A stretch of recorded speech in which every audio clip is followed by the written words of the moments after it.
জান্নাতে বিসালাম, আল্লাহ হিসাব চাইবে না। এই চারটা আমল যারা করবে এই দলটাকে আল্লাহ বলবে যা তোরা একেবারে বিনা হিসাবে জান্নাতে। সুবহানাল্লাহ পড়েন। এবার ওই জান্নাতের মজা পেয়ে ইদ্রিস বলতেছেন এবার আমি যাব না, আমি জান্নাত থেকে যেতে চাই। সুবহানাল্লাহ কইতেন না? আর জোরে সুবহানাল্লাহ আসতে বলেন। সুবহানাল্লাহ। বাংলাদেশের মানুষ তো উল্টা, আসতে বললে জোরে কয়, জোরে বললে আসতে কয়, ঠিক কি না?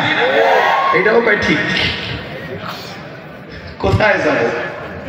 যাক যাক বললেও ঠিক না বললেও ঠিক, ঠিক কি না? কয় এটাও ঠিক।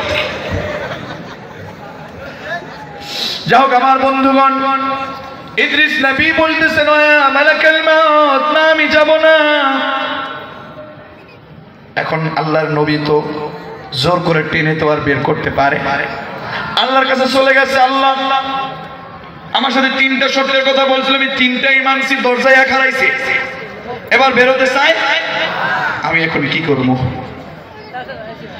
আল্লাহ রাব্বুল আলামিন মালাকুল মাউত কে বলল ইয়া মালাকুল মাউত যায় দেখো কি চাই।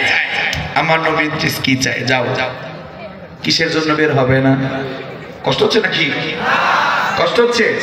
আর একটু সময়, 10 মিনিট। হ্যাঁ সকাল। ওরে বাবা আপনি সারা রাত চান, আপনার তো এক রাত আর আমার তো সব রাত। যাও আমার বন্ধুগণ একটু বসেন না, সামনের দিকে আসছি। মালাকুল মাউত বললেন আল্লাহ তাআলা আপনাকে জিজ্ঞেস করছেন আপনি বের হবেন না কেন? তাড়াতাড়ি বের হন। বলেই বলে আল্লাহ জানেন আমি কেন বেরোবো না? সুবহানাল্লাহ কইতেন না? আল্লাহ কি জানে না? সুবহানাল্লাহ। আল্লাহ তাআলা কি বলেছেন? ইন্নাল্লাযীনা